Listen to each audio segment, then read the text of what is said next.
Shaman Jeff here at the Village Mystic, along with the ancient crystal skulls, Sadka and Aska.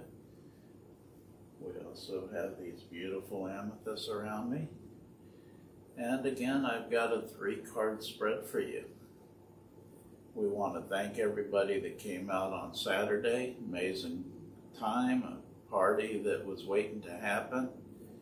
And it was a great event, and also thank everybody for participating in our first ever Instagram live sale. I have 3 stones on top of 3 piles of cards, for those of you who are not familiar with this. And what you are to do is to focus on the stone.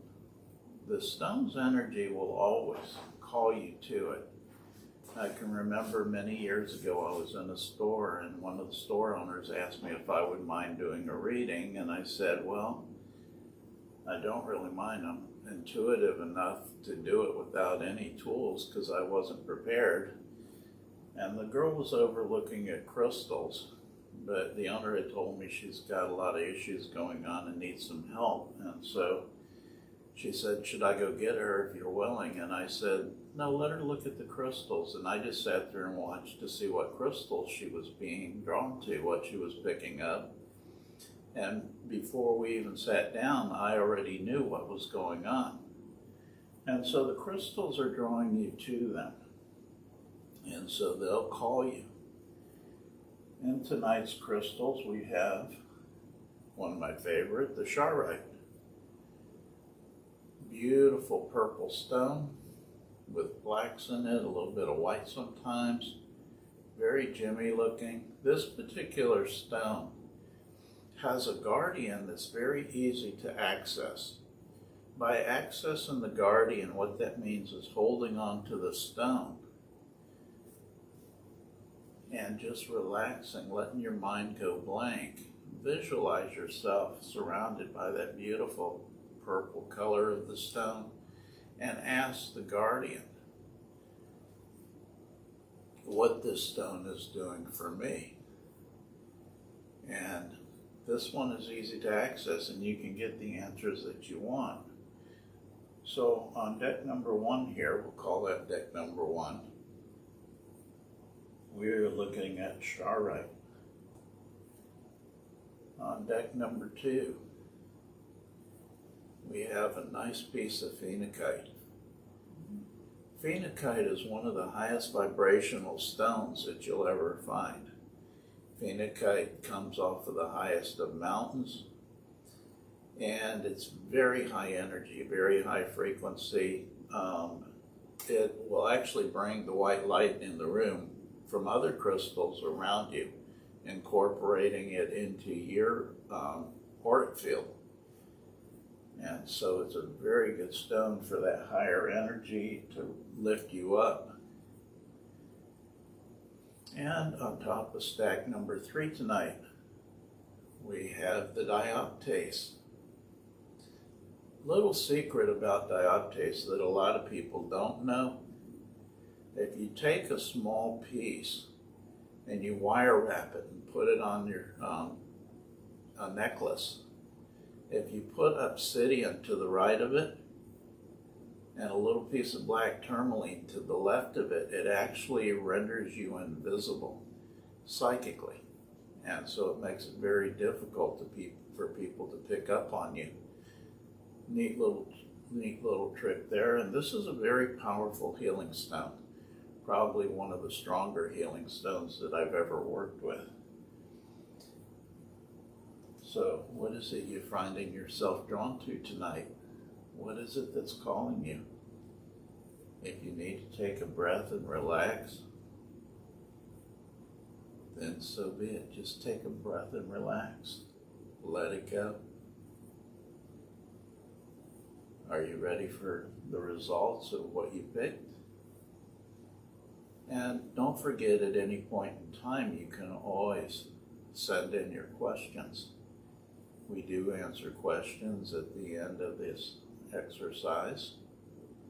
And so don't forget to send them in because it is live and it's active at this time. So underneath the Charoite,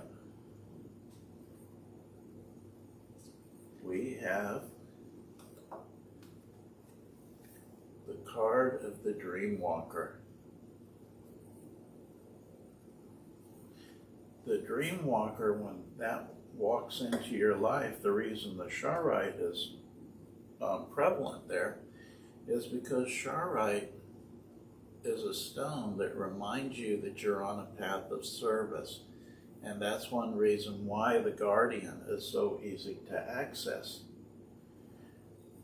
The Dreamwalker is coming in, and as an ally, as a friend, the Dreamwalker tells you that you can create whatever it is in your dreams that you want to create, the visions that you have and the dreams that you have and aspirations.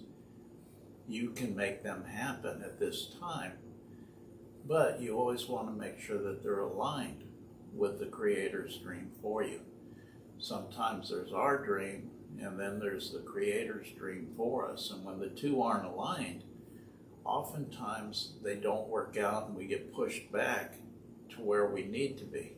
And there's an old saying that the further out you wind up pushing yourself, even when you're meeting resistance, because some people just try to keep pushing outward, the bigger the cosmic baseball bat becomes. And so there's a lesson in that. It's a lot easier to flow in the world of spirit when you're doing the things that are appreciated by your higher self. And when you're aligning with that Creator's dream for you, then everything you go to create becomes easier. And so that's your message there with the Dreamwalker.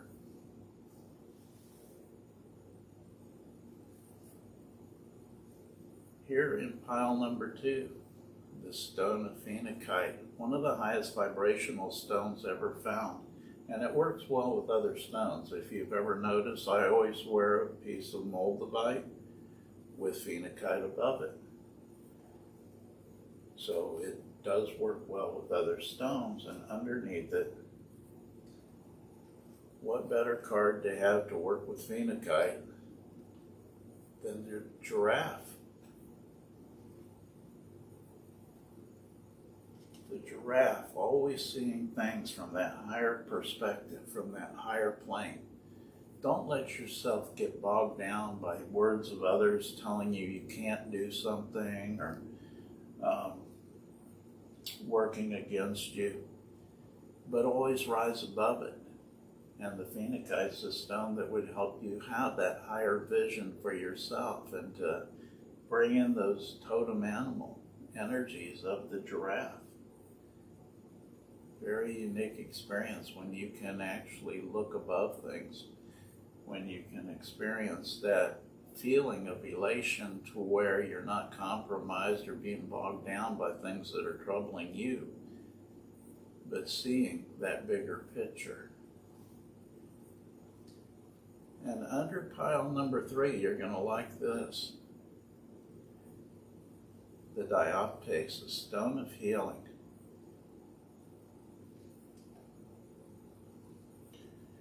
We have the card of travel.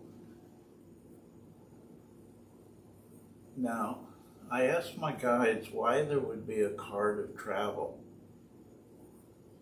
for the audience that this goes out to, because it's not just for one person, maybe for those who picked that particular stone.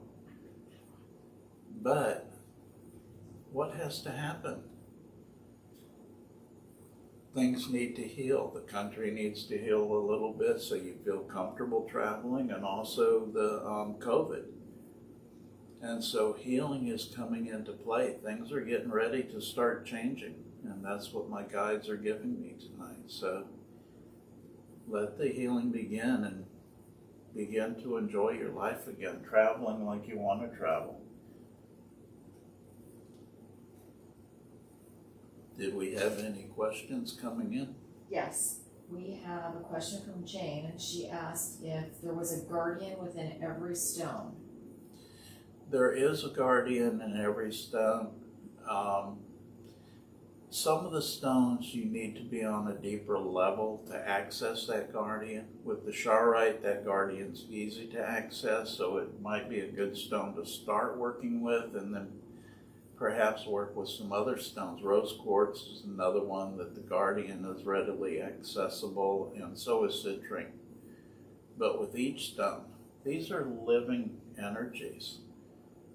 And so in the shamanic world, you want to think as everything as living energy. Our storms, the wind, fire, air, water, all of these are life force energies. All of these are living energies, even the minerals. They've got a vibration, and anybody that can sit still and perfectly relax themselves a lot of times can hold the stone in their left hand, and they'll begin to feel that vibration. And once you're aware of the vibration, you can synchronize your body to it and make the guardian easier to access when you're vibrating on that same frequency. Sue's asked if, what's a good stone for love? Well, rose quartz is probably a really good stone for love. Ruby's a good stone for love, but you don't want to use too much ruby. Ruby can actually be overpowering, and sometimes love can become so strong that like you want to see something done right and you're feeling like something's wrong, and you get aggressive with that love, wanting to see the right thing done. And ruby's like that overpowering energy sometimes when you have too much ruby. Rose quartz is a much gentler stone. We also have some pink moonstone in stock that would probably be really well for that. Okay, Joy just asked a question too. Hi, Joy. She asked the significance of, what would the significance of seeing a bright yellow dragonfly be? She keeps seeing them around her. The dragonfly, when it comes in as a totem animal, when you see the dragonfly, a lot of times it's up over the water, and it may land on a branch and you may get the reflection, but the wings are almost mesmerizing because of the way they flow with sunlight and stuff and glisten. And then you got the reflection of it in the water also. And so the dragonfly, while it may be a slight daydream for a minute, is also a reminder not to get caught up in the reflection of things or the sparkle of things, but to stay in the moment, stay with what's real in your own life. Very powerful totem. It's also significant because a lot of times it means things are changing, or it can mean the weather's getting ready to change. Sometimes you can even ask the animals. You can send them love, like a light of pink from your heart to the animal, and you can ask mentally what their message is, and let that message become your personal message. You know, things are varied in the universe, and like one stone may do 20 different things. And so that's why I always tell people to let the stone pick you, not to go into the store with an idea that I need this particular stone, but to let the one that wants to be with you the most. There's always a reason, and it will call you. All right, another question from Jennifer. And she wants to know the significance of seeing the sequence, the number sequence of 222. Well, the 22 is a master number. It never gets broken down. All the other numbers you can break down. And so that's moving into mastership. That's really teaching you and working with you that any challenges that you have at this time, be the giraffe, try to see it from that higher perspective, because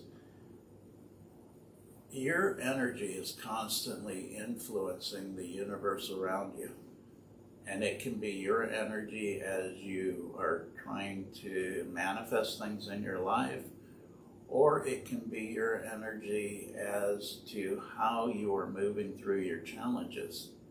And both of those are going to have a different reflection in the universe, and both of them are going to create different things. And the 222 number is always a reminder. That's also called an angel number. But it's always a reminder that there's something higher going on. It's a bigger purpose. And if you're caught up in little things, don't. It's not worth it. Reach for the stars. And that's it. And that's all the questions for tonight. Don't forget to like us and subscribe. And to We share. appreciate it when you share. You know, we're a growing business and always want to get that information out to people. And if you feel it's helpful or you got a friend or something that you would like to share it with, we always appreciate it. So thank you for tuning in tonight. This is Shaman Jeff at the Village Mystic, wishing you a wonderful night. Giraffe doesn't have to really fly. It can just stick its head up in your way. Have a great night. Create a beautiful week for yourself. I am out.